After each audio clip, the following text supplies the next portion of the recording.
The content presented in this podcast is for educational and informational purposes only. It does not constitute financial advice, and listeners are encouraged to consult with qualified financial professionals before making any investment decisions. The views expressed on the show are that of the guests and the host and may not be the same views of LaSalle Street Securities or LaSalle Street Investment Advisors. Welcome to Investing with Integrity, the podcast dedicated to BRI, Biblically Responsible Investing.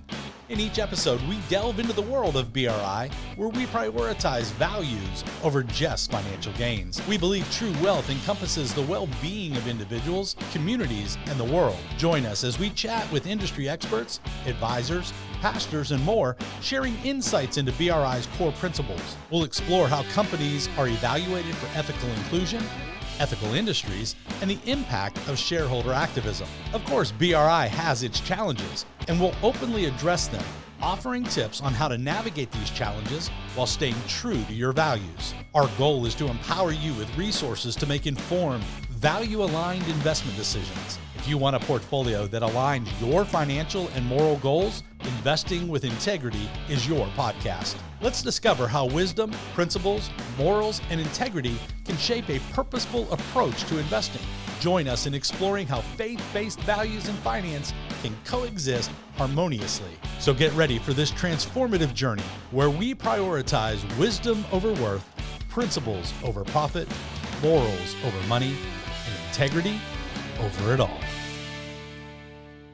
Welcome to the Investing with Integrity podcast. My name is Jeff Tellerico. I am your host, and today we have the honor and the privilege of inviting Caleb Callahan onto the show today. In his professional life, Caleb is a principal and the president of Valmark Financial Group.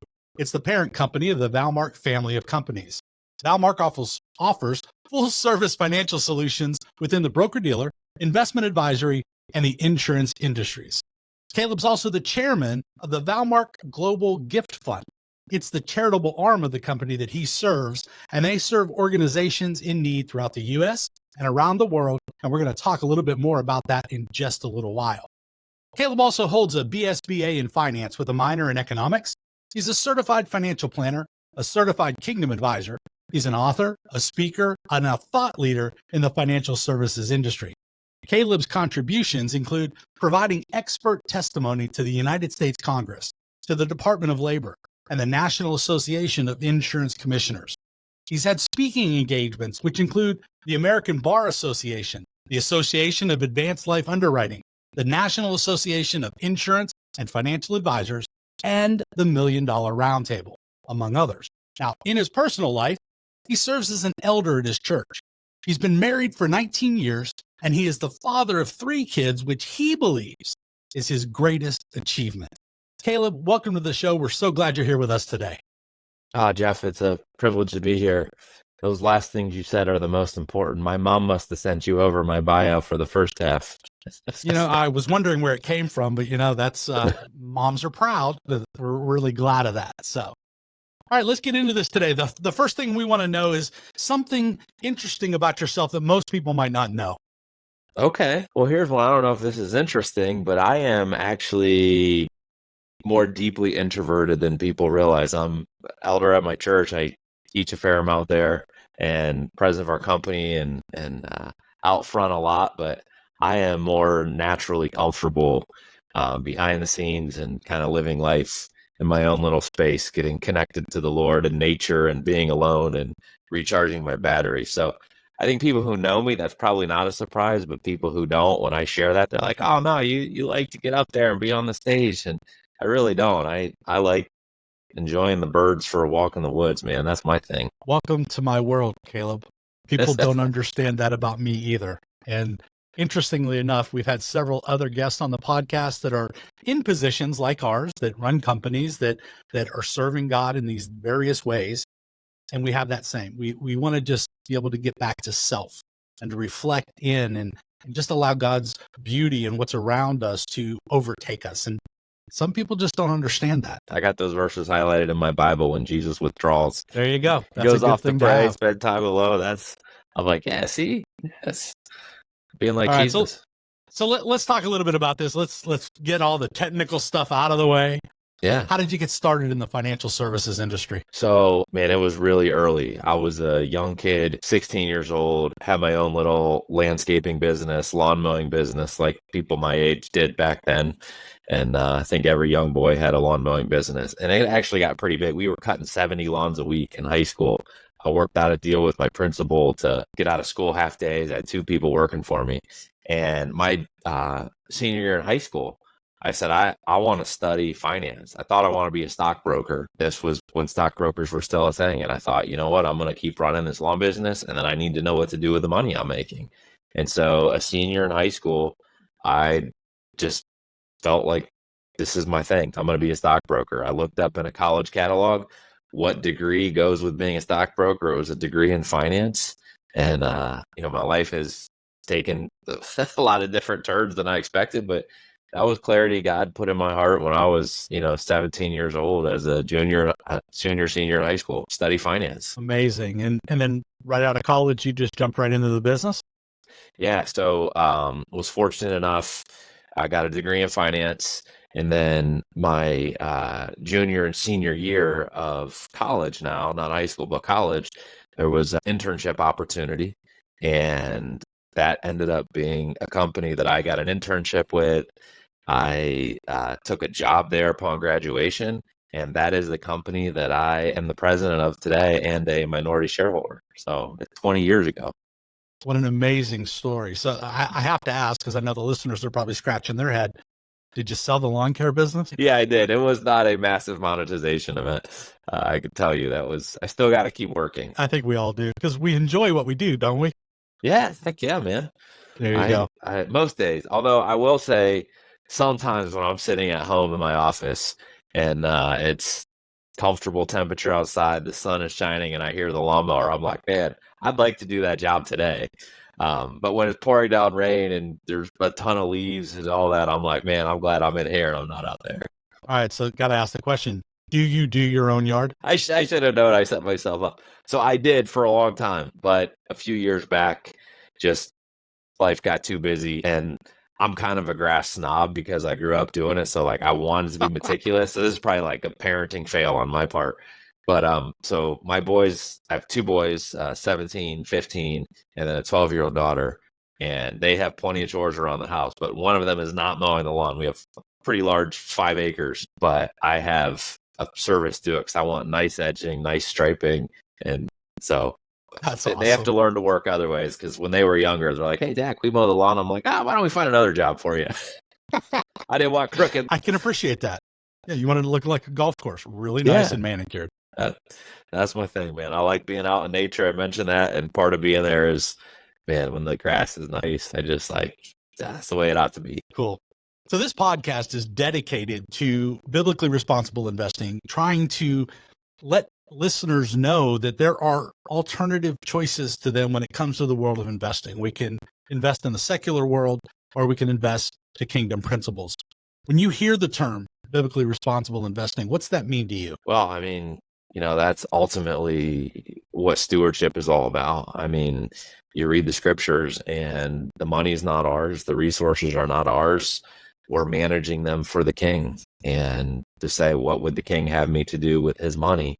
That's the first thing I think about. Biblical responsible is, okay, if I'm managing for a king, did the king give me any description of what he would like done? And we find that in the Bible. And so biblical responsibility is kind of the how-to of what to do with the king's stuff.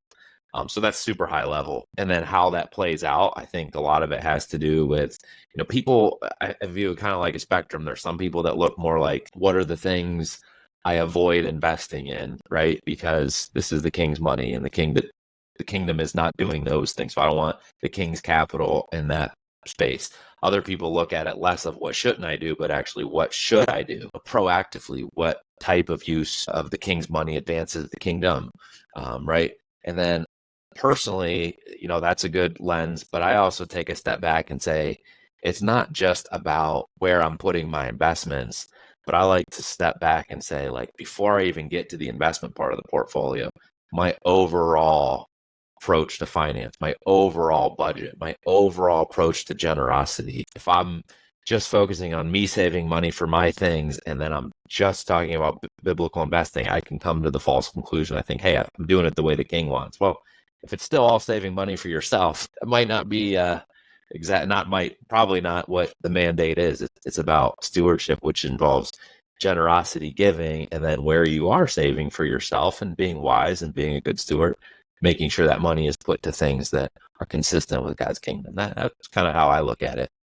It's an awesome way to look at it, Caleb. I think that more and more people need to be able to realize that it's not ours. None of it belongs to us.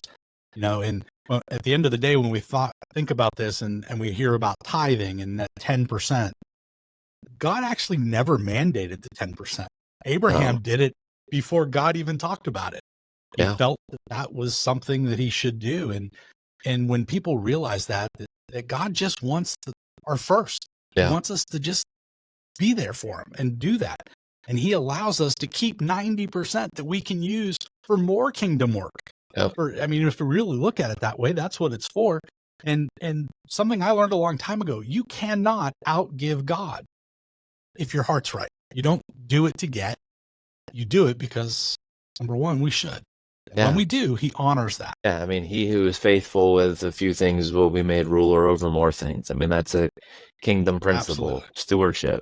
And it's not about more things for me. It's you're entrusted with more things for him. In the Paul's letter to the Corinthian church, I love this phrase. He says, the point I'm paraphrasing this, but he says, the point I'm making in the context of giving, he says, the point I'm trying to make is this: whoever sows sparingly reaps sparingly, and whoever sows bountifully reaps bountifully. And my nature, right, my personality, I have a degree in finance, I have a minor in economics, right, like a lot just like you, the people who are going to listen to this, we're very numeric, where there's a allocation, there's a balance sheet, there's a budget. But the idea that there isn't necessarily like a hard, fast rule. Like, to me, it would be a lot easier if the Bible just said, like, hey, I want you to give 10. I want you to give 12. I want you to give 7 and check the box. I'm obedient. I think it's hard when it says, well, be generous. Because then it's like, well, what is generosity? Like, there's something, and I think that is what Paul's writing to the Corinthians there. The whole letter is like, hey, tell us what to do. What do we do? What do I do? And he says, hey, look, the point is this: be generous. God loves a cheerful giver. God loves you to give generously and without begrudgingly, but do it in a way that is generous. And if you want to sow bountifully, you'll reap bountifully. If you don't, you want to sow sparingly, so you reap sparingly. It's kind of like up to you. What do you want to do? I love that. Like, I love and hate that, I guess I should say. I love that it's less about do this exactly like this, but there are times where I feel like, man, that'd be a lot easier if it was just like, do this, just follow this specific instruction and be obedient. And a lot of times it's about what is generosity? What does it mean in this context to be generous? See, Sometimes a lot of that's us, more than 10%. Absolutely. And a lot of us are looking for, the yes and no, as you said, the checkbox. Tell me what I need to do. It's kind of like, well, when we're married and we say, hey, where do you want to go to dinner tonight? I don't care. Well, what does I don't care really mean? Give me the list of where you don't want to go, and I'll pick from the others. It's the way God is. And I love that, because he gives us free choice. We have free will. Do what's right for you. Do what's right for your family. And I think that's a beautiful thing. So, and learning to listen, to just, put that before the Lord and listen. That's not to get into particular denominations or people have different views, but, understanding the role of the Holy Spirit in this, that, you have principles and you have a plan, right? But then you also ask the King, right? What would you have me to do? And being led by the Holy Spirit and directed into different seasons, that there might be different places that your money should go because the Lord is leading, in different amounts. I don't think it's always exactly a scientific, this percentage, this place, that's it.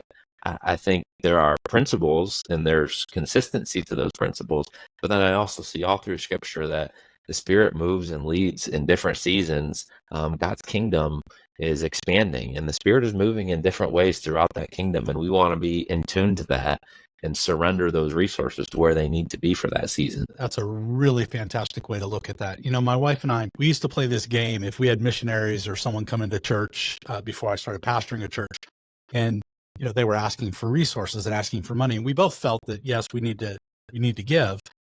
We'd play the little game. Okay, you write down how much you think, and she'd write down how much she thinks, and we'd see, what it was. Because sometimes my thoughts were really high, and hers may not have been. But you'd really be amazed how many times we wrote down the exact same number. And a lot of it was on the higher side. I think that's all the Holy Spirit. Amen. It's confirmation. He's giving us what we need to do to make sure that, we're doing it the right way. So Yeah. good deal. Well, all this generosity and this giving leads right back into what you do for the company with your global initiative. You want to talk about that a little bit? Yeah. So day to day, Valmark Financial Group is a broker dealer, an RIA, and an insurance brokerage all in one. So we serve independent financial advisors as their platform in a B2B model. That's our space. Independent entrepreneurs, highly ethical, high-end, high net worth advisors. We're the back office, the platform. Again, integrated BD, RIA, insurance, all in one structure. One of the initiatives we've done in 2005, so man, almost 20 years ago, 19 years ago, we formed really simply donor advised fund at a corporate level. We called it the Valmark Global Gift Fund. And we decided to take 10% of the profits of our business and essentially tithe every year as a business before we distribute profits to the owners and do bonuses to the employees. And we just take 10% of the profit and put it in the Valmark Global Gift Fund, which sounds fancy, but it's just a donor advised fund. I got a couple of different custodians of where the money is, but it's just a shell of a donor advised fund, and 10% a year. And then what we did is our financial advisors, the customers, we said, hey, we're going to do this. Why don't you create grant requests of charities or ministries that you are personally involved in with your own money and your own time, and you can request a grant from our Global Gift Fund. And then we created a board of 7-person employees of the organization that then review the grants, call the financial advisors that they serve as their customers, and let the financial advisors tell them about this ministry and why it's important to them. And then the employees decide how to allocate that 10% of money for the year between those charities. And so, and it started early on. It wasn't a ton of money, maybe like $50,000, I think, which is still meaningful. We had maybe, 5 financial advisors do requests. We put a cap of $10,000 per request just because we need to spread it around, and not everyone's 10. You can't always do it. But by God's grace, fast forward 19 years later, we have had the opportunity to give thousands of requests to over 300 charities, over $10 million, our little financial firm in Akron, Ohio. And so that's been really, really cool. And it all started with essentially a donor advised fund involving our customers, the financial advisors, and our staff. And God has really, really blessed it. And that's local in Akron. It's domestic across the whole country, and it is international. And most of that money is going to widows, orphans, Christian education, evangelism, clean water, food, shelter, those type of things, all in the name of Christ. So that's a big part of what we do. Can you imagine the impact it would make if more companies just did that? Huge. I think so. I'm not sure I can. Yeah, it would be absolutely staggering the amount that could help the kingdom work. But, all right, go ahead. No. Finish up. I was just going to tell you, the encouraging thing has been some of our financial advisors have actually replicated that strategy for themselves. So they've said, well, what if we, with our practice, started tithing and formed our own donor advised fund? And so now those firms are part of their grant request is a request for their donor advised fund. So they're tithing 10% of their profits, and then our donor advised fund is funding part of their donor advised fund. So together now their donor advised fund is going to their clients, which are retail customers, the charities they're involved with. And so we have seen over the 19 years, there are 20 different financial firms that we serve as customers that have replicated this global gift fund strategy. They call it the Sharing and Caring Fund or the Kingdom Building Fund or whatever it is, but it's just the donor advised fund.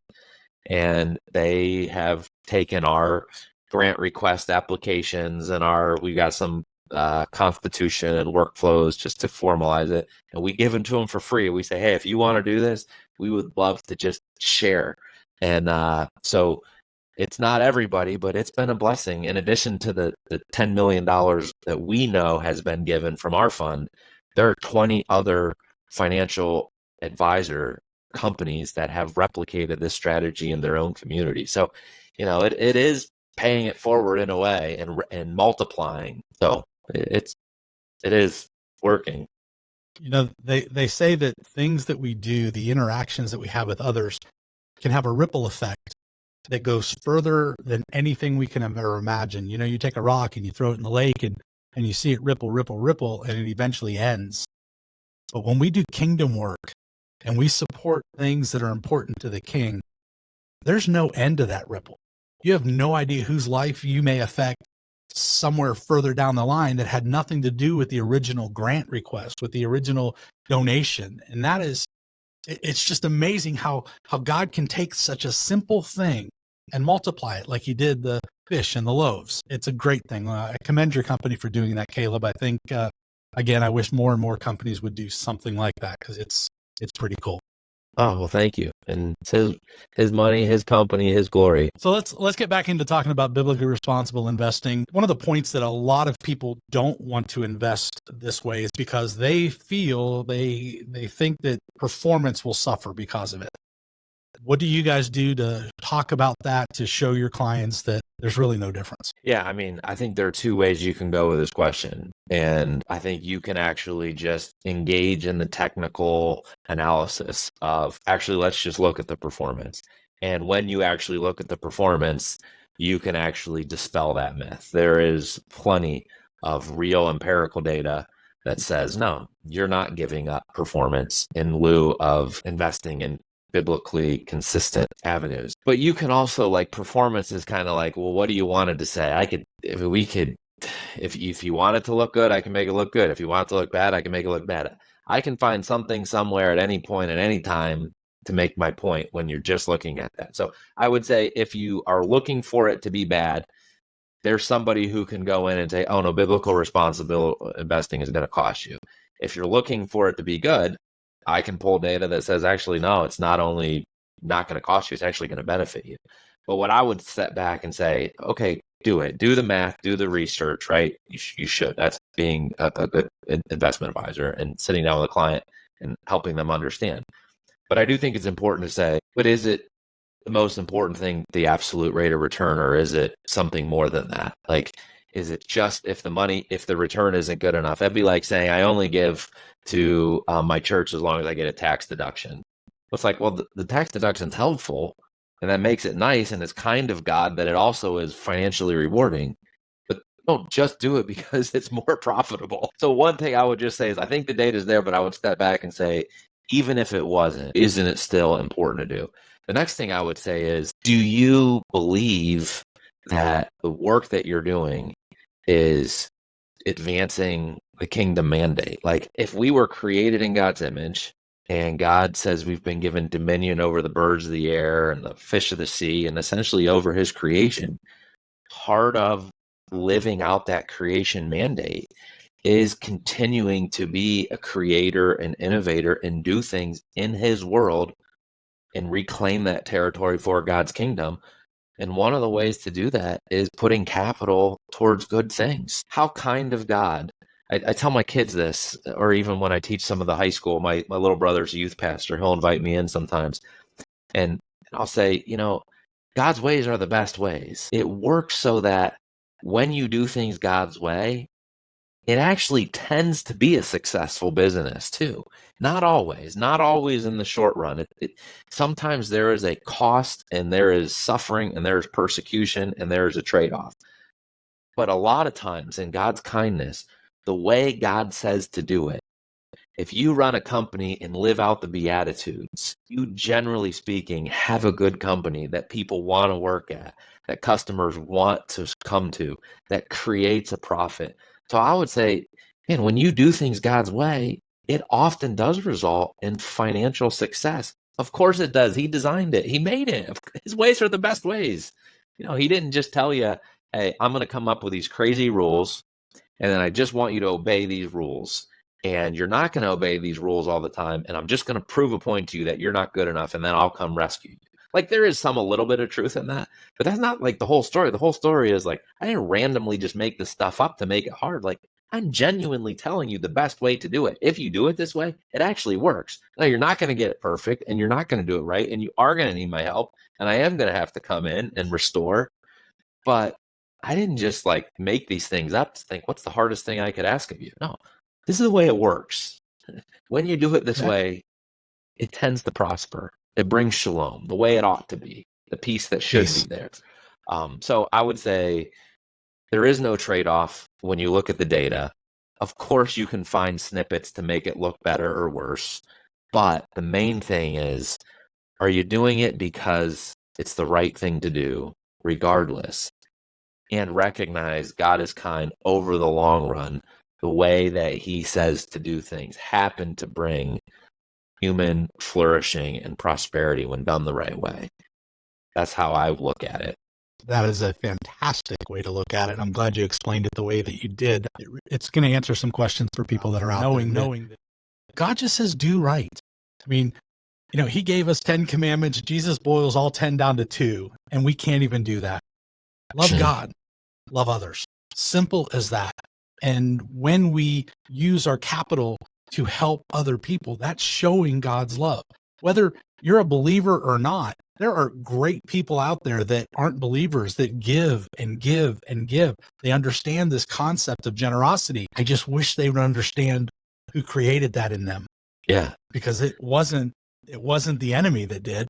It was definitely, it's a God thing in our bodies. We're meant to do this. And, but it's the gateway into the kingdom. It is.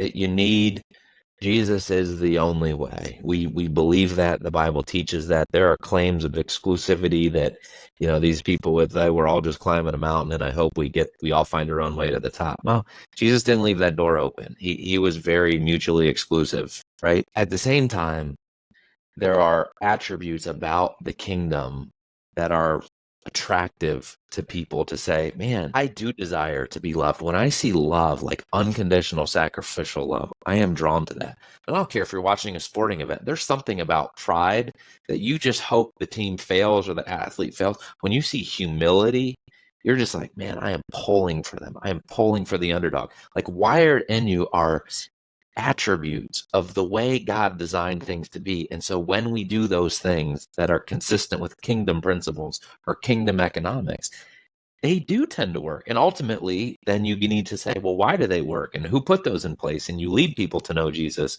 But it is still just a wonderful way to just doing the right thing can be helpful. Very quickly, I was at Harvard Business School one summer, and there was a professor there, very prominent. He's retired. He had one of the most frequently requested republished Harvard Business Review articles. And he came in for a day and he lectured, and he basically was saying the attributes of great leaders. And when it was done, he went through all this, and I went up to him afterwards and I said, have you ever overlaid your principles of great leaders with Jesus's Sermon on the Mount, the Beatitudes? There's a tremendous amount. And he said, no, I've never even thought about that. And to me, it was such a blessing to be like, of course, when you really look at the analysis, there is success from leaders who do things the way Jesus said to be.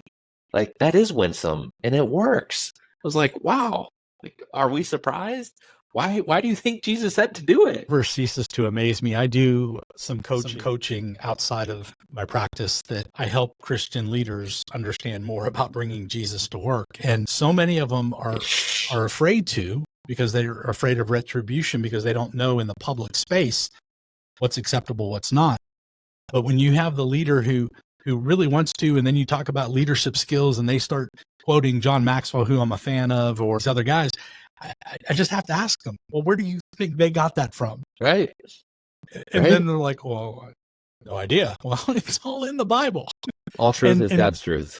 Absolutely. Jesus was the best servant leader there was. And that's what our desire is to be like him, and to be like him, we have to serve others, and we do it with humility, as you said, and we do it with conviction, and that we really truly want others to succeed.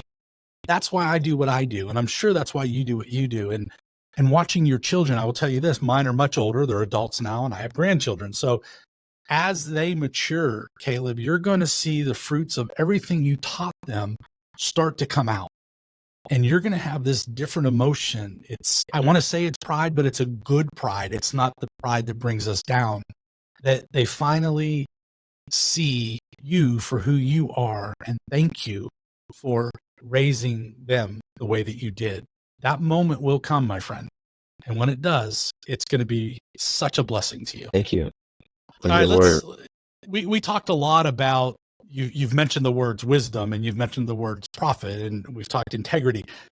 That happens to be the tagline for what my show is. It's wisdom over worth, principles over profit, morals over money, and integrity over it all. If you hear those and you think about those things, do they resonate with you? And if not, tell me why. Let me think about that for a minute. Yeah, I mean, that does resonate. I think at the end of the day, it's hard when you're in the West. I think in particular, we're taught to be, don't accept things the way they are, be a constant mover and a shaker, disruptor, revolutionary, capitalism, things that I do agree with to a point. But man, at some point when you keep peeling it back and say, why? You do have to have something at the core that is, what is the why? To what end? To what?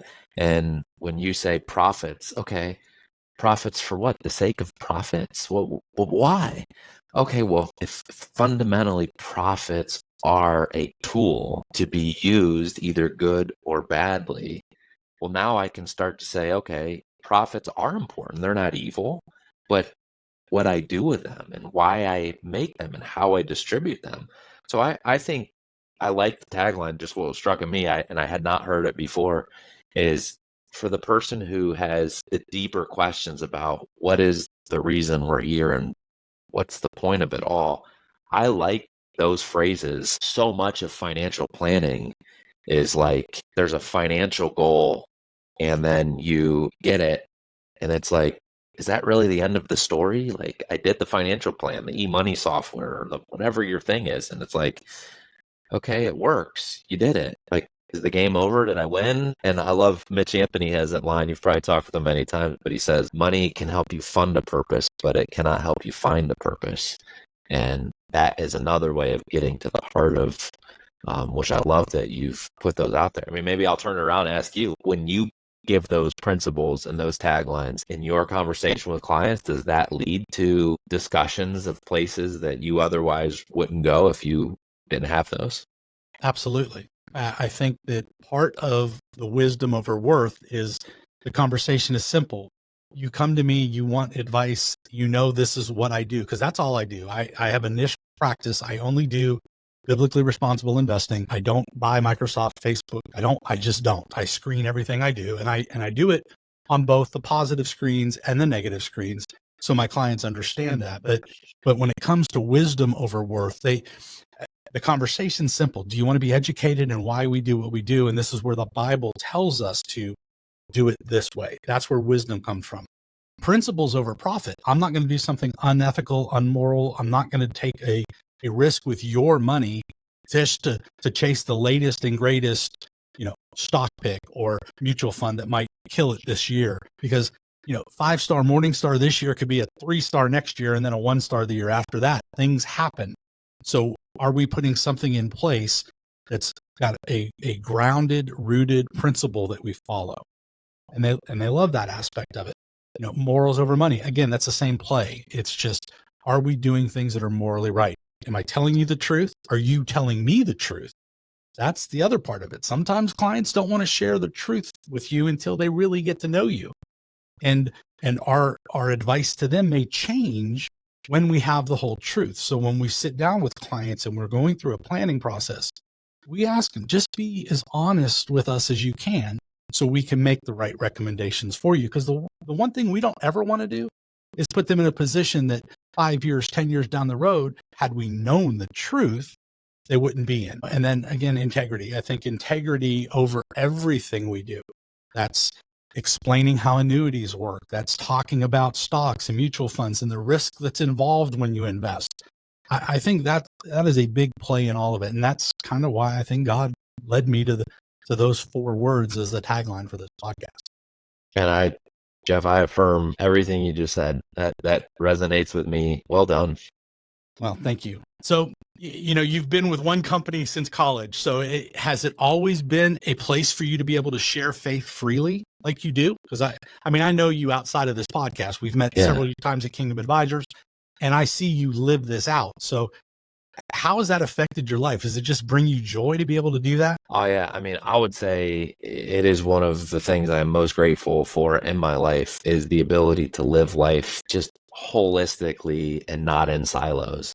And that isn't like a criticism of people who can't, because I also recognize, the good fortune I have to be in this space. If it was a different company or a different arena, it might not be as easy. But it brings me great joy and to not have like this duplicity or just segments of my life.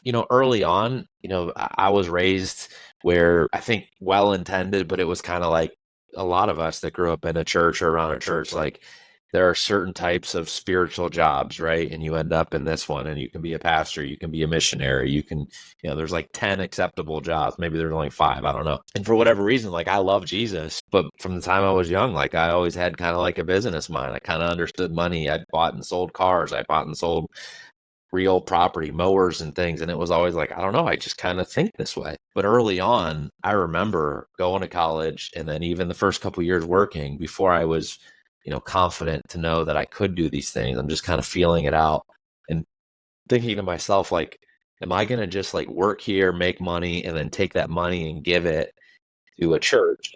That will be my contribution. Or is there a way that this work itself could be part of God's work in God's kingdom?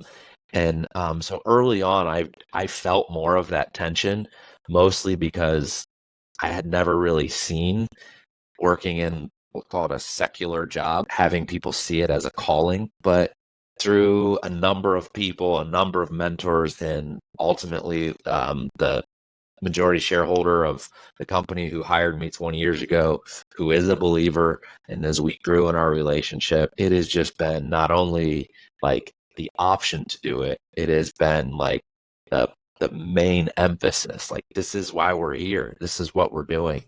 And so I have great gratitude for being in a position to be able to live faith in work like this and not like this. So my hope is within the church. Like if you were to say, Caleb, what's kind of your thing? What's your, there's a lot of things I don't know. The one thing I would love to, and why I like KA so much is helping people in their profession see their work as calling.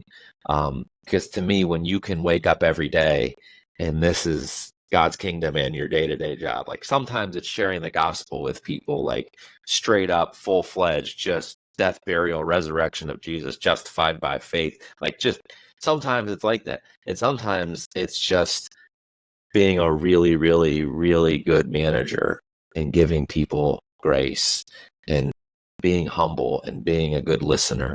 Like to me, you don't get to control the season or the opportunities, but you surrender. But to know, like, sometimes on Monday I'm sharing the gospel and sometimes I'm loving my neighbor, but that's up to God for the circumstances that are put in front of me. But each day I equally brought glory to the King. Like that's freeing to me. That's transformational. And every day can be on mission for the kingdom. So I don't even know if I'm answering the question anymore. I'm just you are. But what that brings to mind is I have, being both a pastor and a business owner, my mind's a little different. I have many friends that are pastors, and that's what they do. They're full-time in that field. They really don't understand that what we do in the business world truly is a mission field as well. And we had breakfast with a group of them I've been involved with, and we did a book study one time called The Merchant and the Monk. And it was about the synergy between business and the church and how they really do go hand in hand. And that was one of the most freeing moments for a lot of these guys to see that what I do, my view of things on this side of it, going, yeah, it is a ministry to us. And it really opened their eyes, because without business, where would the capital truly come from?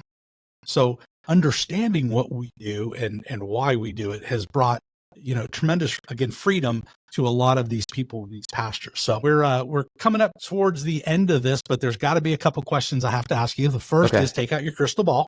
Okay. Tell me what you think the industry is going to be looking like in the next 5 to 10 years. Financial services, or like Christian financial kingdom advisor sphere? Our industry, financial services industry.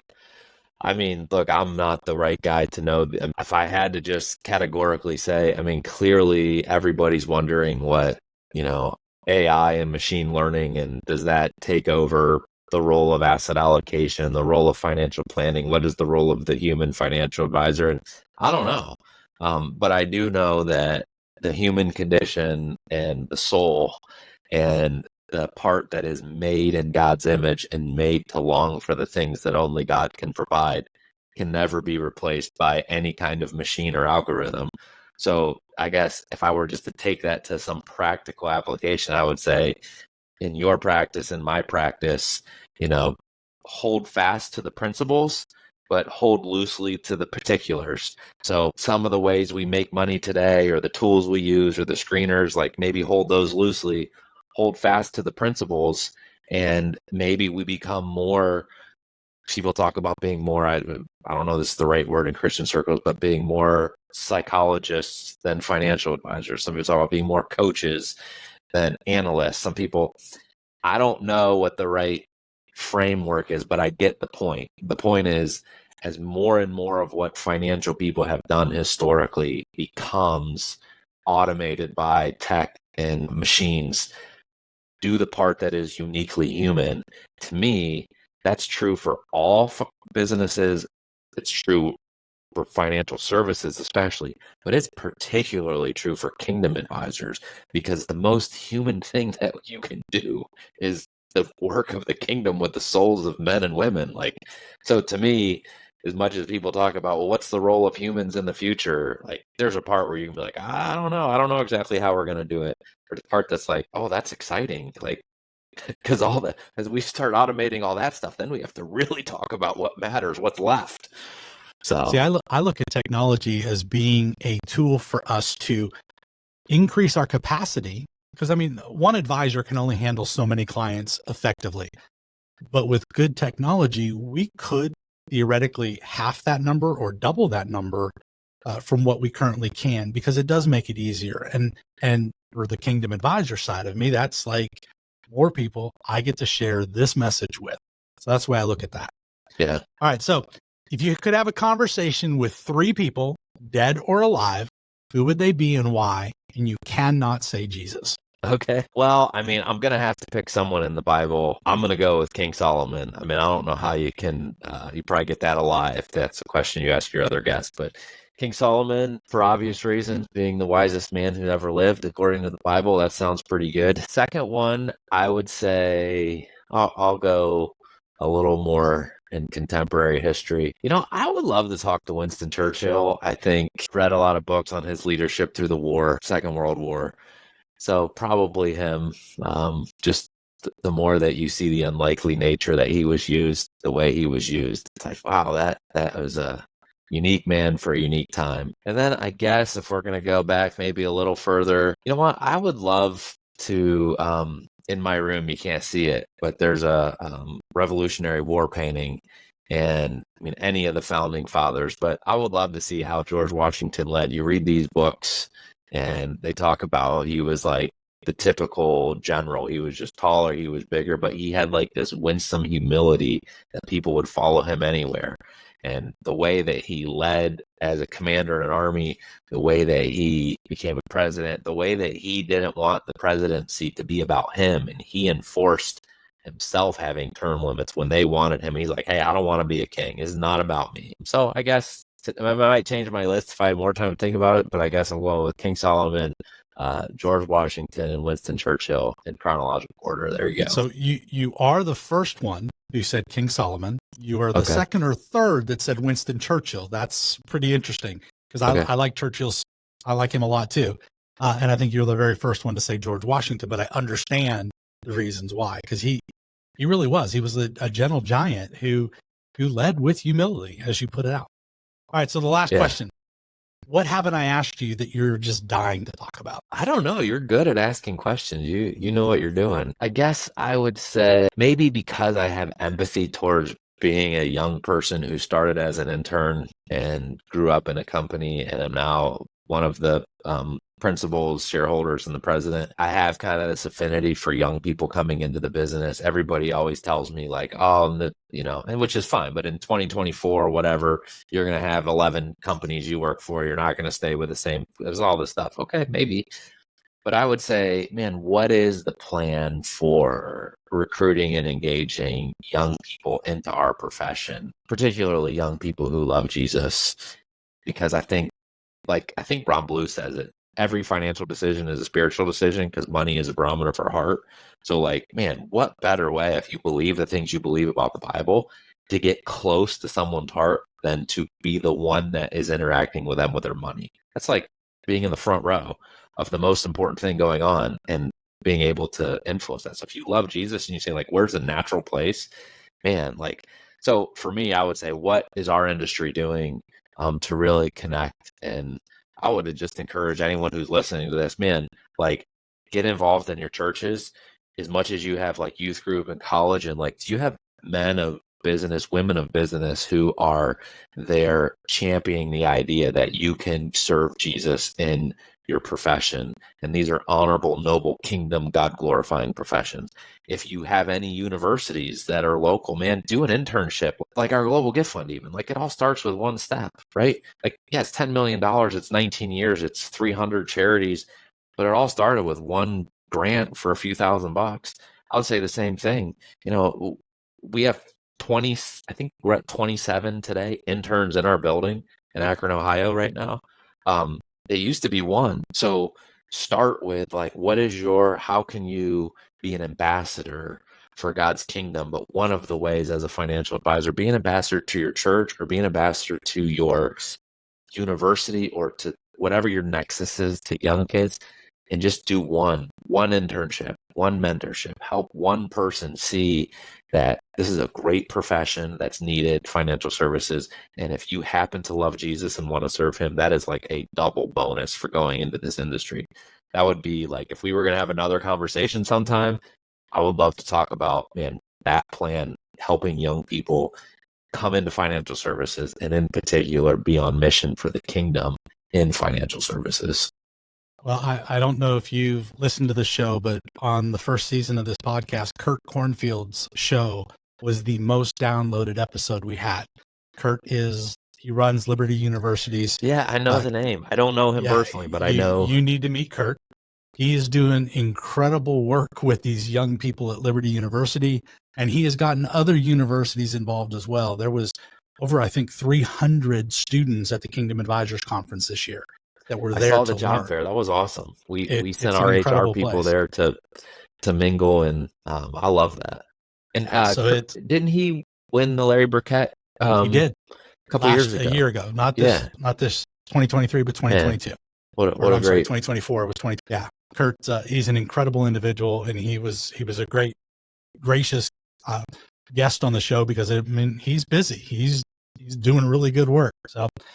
Zig Ziglar said that if you want everything in life that you want, all you have to do is help enough other people get what they want.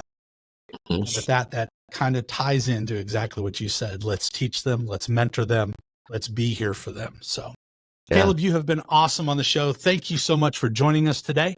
And again, I'd love to have you back. If you want to talk about something separate like that, that's what we're here for. We want people to understand it.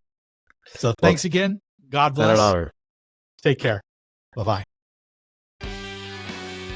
You've been listening to the Investing with Integrity podcast with your host, Jeff Tellerico. Tune in on the first and third Wednesdays of every month to hear from other advisors, industry experts, pastors, and more as we discuss biblical thoughts about money and investing. If you have questions about the show or want to find out more about BRI, send an email to jeff.t@bri.org. lasallest.com. Remember, this journey is all about putting wisdom over worth, principles over profit, morals over money, and integrity over it all. God bless.